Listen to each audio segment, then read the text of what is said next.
Moments today can shape what we become tomorrow.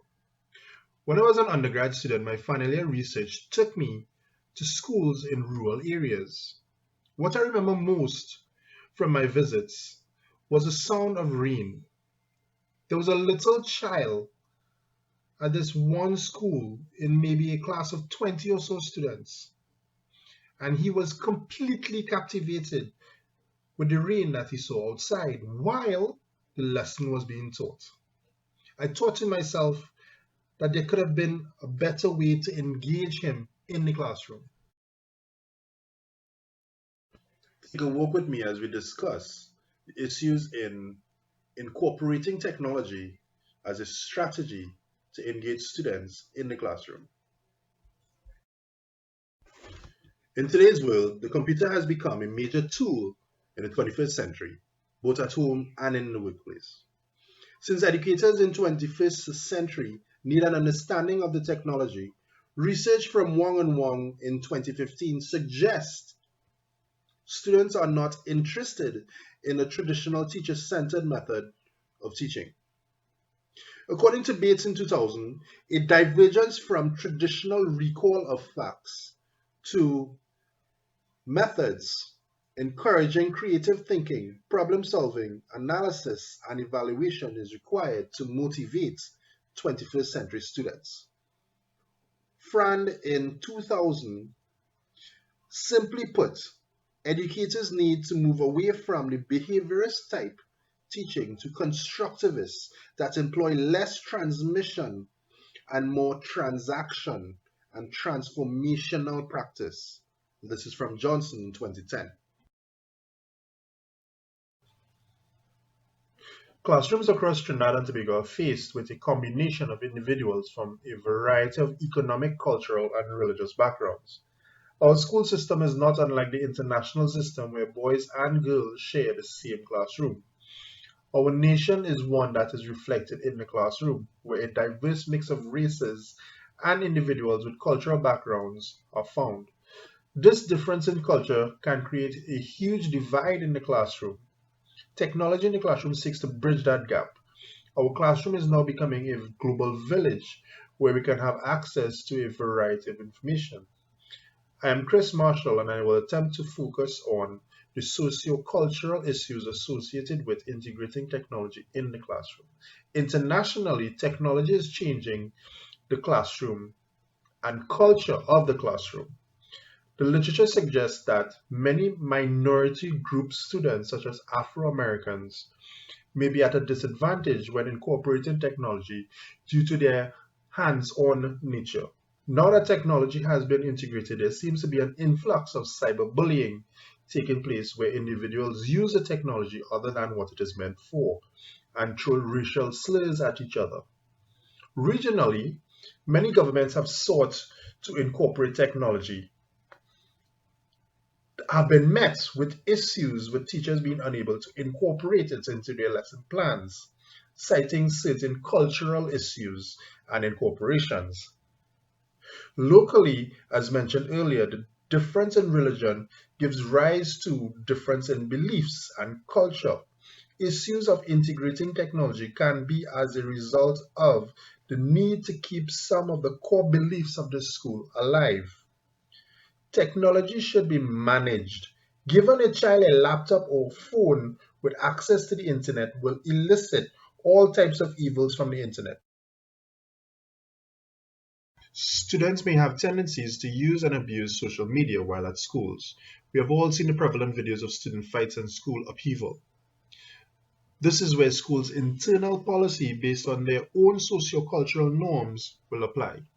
I now hand you over to my colleague Roshni that would further divulge new information on the Thanks, socio-economic Chris. aspect of I will integrating now look technology at in the the classroom. socio-economic part of our issue. Marxism refers to the social and economic theories of one of the founding fathers of sociology, where he believed that history was very much determined by the struggle between the ruling bourgeois class and the oppressed working class, which had conflict interests. This perspective can be seen in the socio-economic issue of using technology as a tool for student learning in the classroom. The Ministry of Education has introduced ICT into the curriculum from Forms 1 to 3, in addition to computer studies and IT offered at higher forms. In all our schools, be it board or government owned, there are students who can afford laptops and the newest of technological devices. However, there are those whose parents struggle to even send their child to school on a daily basis, let alone buy a device that the child can use in the classroom. Some could only afford smartphones, but it is definitely harder to take notes, do research, and present work on these as compared to those who own laptops. Another issue is that there are students who have access to data plans and or the internet at home to do assignments, follow up on classes, while others do not. Some students actually have to share their computers at home compared to some that have their own personal laptops. Some students live in rural areas that does not have an access to internet connectivity. This digital divide is usually felt by those of a lower socio-economic background. It therefore shows that the students of higher socio-economic backgrounds tend to be more proficient and show higher success rates at school. This issue poses a challenge to us as teachers as we aim to educate and engage our students as well as inspire them to learn. I now turn you over to Ishvani, who will continue the discussion.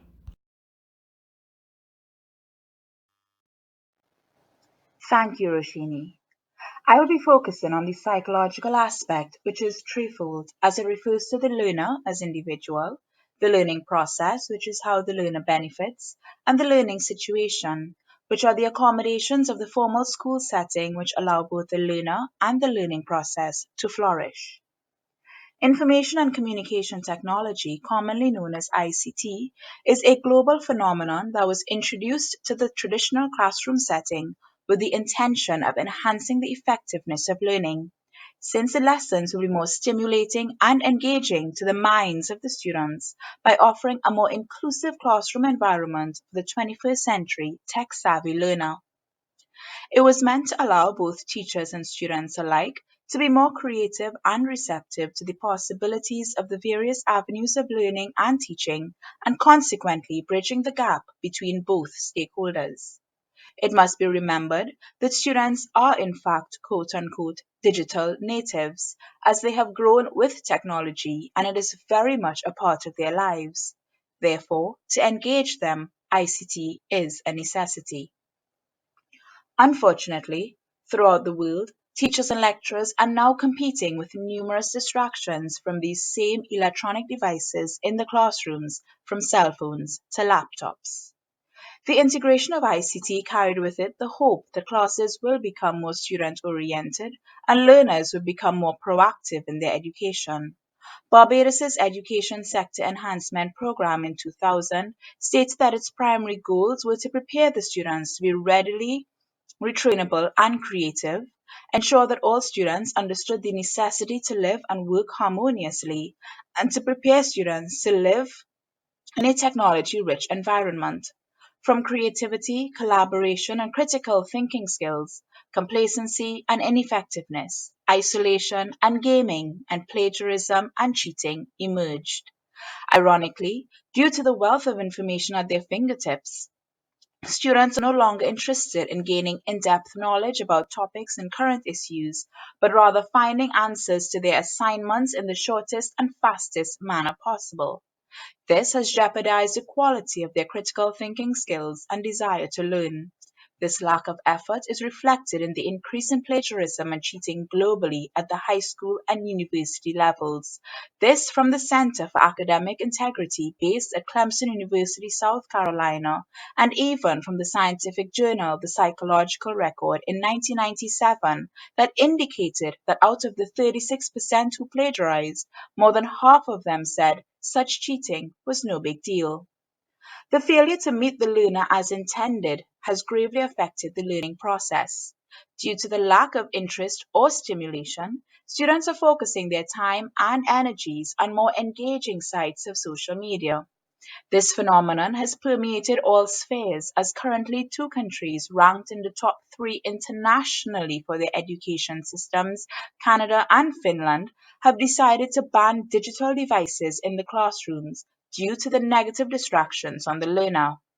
And I quote, when in class, students should focus on their studies, not their social media, said Stephen Lacey, Minister of Education of Canada, in a statement. That's why we are restricting cell phones and other personal mobile devices in the classroom. End quote. A 2013 study titled The Impact of Mobile Phone Usage on Student Learning by a PhD lecturer in Ohio University discovered that students who were not using their mobile phones jot down 62% more notes than their peers who were. In addition, and ironically so, the phone-less students were also able to recall more information and scored a letter grade higher on a multiple choice test. Cell phone misuse and social media dominance in classrooms is a global issue and continues to break down the learning process. The French government banned cell phones in classrooms in July 2018. On June 29, 2019, the Australian state of Victoria also announced a cell phone ban in classrooms. Similarly, in Trinidad and Tobago, the Ministry of Education has also followed suit and has adopted the approach that all cell phones must be switched off on entering the school compound to decrease the distraction in the pedagogical environment, eliminate events of bullying and the taping and sharing of violence on the compounds, which are now the primary purpose of these devices.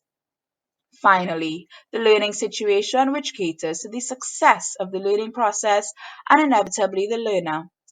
Undisputedly, the advantages of ICT in education can be abundant for both the student and teacher alike. As curricula continue to advocate for the incorporation of technology, teachers were also encouraged to experiment with new teaching methods in pedagogy to maintain the interest of their students. However, not having the necessary tools to perform the task can cause the benefits to be limiting.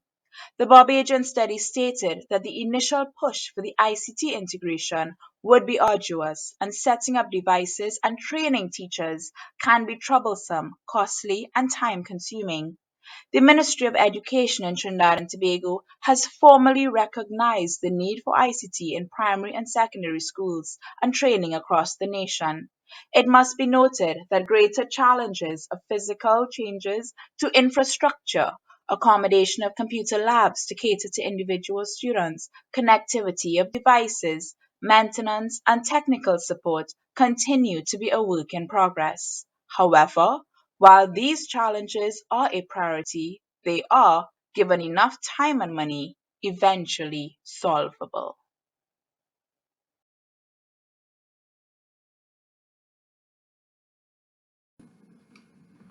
Thank you, Ishvani. I am Ishaq Mohammed and I will be looking at the issues related to use of technology in the classroom from an HFLE perspective. Technology in the classroom may itself be a distraction from the lesson being taught. Students may easily get sidetracked with applications offered by the technology and not focus on the lesson. It is easy for a student to open another application, for example a game, on a laptop while the teacher is not close by. Access to social media can be a major distraction. Sending and receiving messages is a regular pastime of students with internet access. When a message is received, the student's entire focus switches to that message and away from what is taking place in the classroom. This is usually followed by the urgent need to reply to the message. Technology opens the door to an almost infinite amount of information, which allows students to access and use works that have already been done. This reduces the amount of active thinking by the student to complete the task and hinders the academic development. This can also lead to cheating and plagiarism. Use of age-appropriate content for the classroom environment is also a critical issue with technology. With the abundance of material available, it is easy to choose media that may be inappropriate for the student level.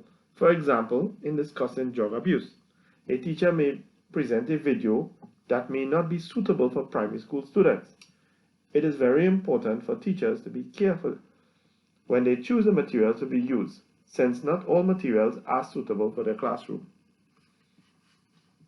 Technology also reduces interpersonal interaction time, which is crucial in the development of the social skills required for students to function in society. Students' fascination with technology usually results in long periods in front of the screen.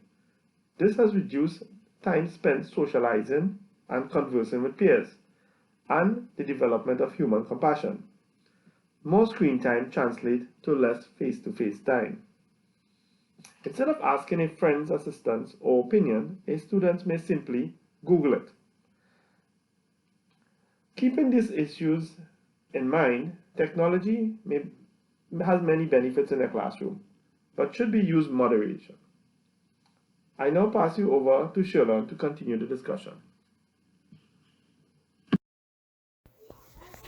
Thank you, Ishaq. I will look at health, family life education in terms of healthy eating and lifestyles and in terms of relationships. In a presentation done on health and family life by Dr. Bernice Diarigis in the HFLE policy, it was stated that leading causes of morbidity and mortality in Trinidad and Tobago is caused by individuals' health behavior and lifestyles. Lifestyles are established early in life, and hence it is crucial to address the issues of health early in life. Unhealthy eating habits can cause high fat, salt, cholesterol, and sugar in their diet, excessive alcohol as well, and could lead to diseases such as diabetes, hypertension, heart diseases, and cancer. That is responsible for 60% of all deaths. The use of technology to properly inform students of healthy eating habits and proper diet can gain students' interest in the classroom to be aware of themselves as well as their families. However, there's a challenge of the teachers in taking the time to get the training to do this technology to expose the students, as well as the availability of resources for the teachers to use. Teachers can use resources such as weblogs, social network, or video sharing, but the challenge is how many teachers have access to these resources to use to inform the students.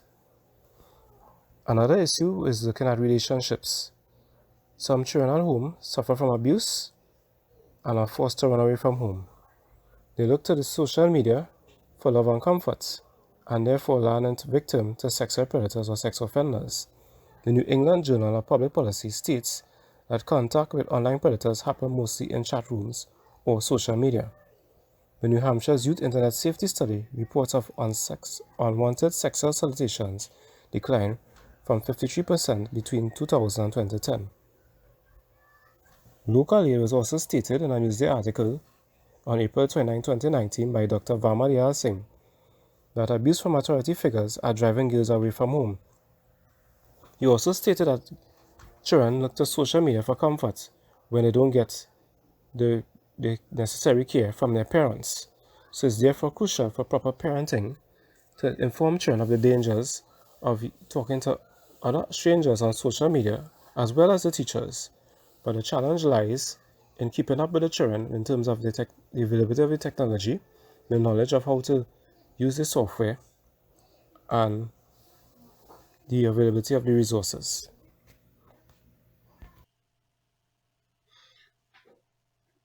Thank you, everyone.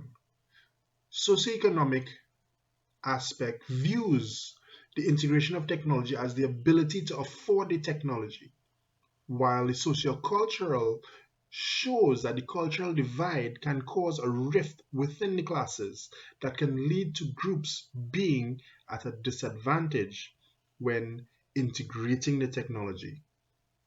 Psychology shows that technology is seen as a distraction by both local and international bodies and are therefore banned in some schools. HFLE aspect shows that social media and technology as a whole is where students rely too heavily on the technology, eventually reducing our active creativity, our interpersonal interactions are also reduced.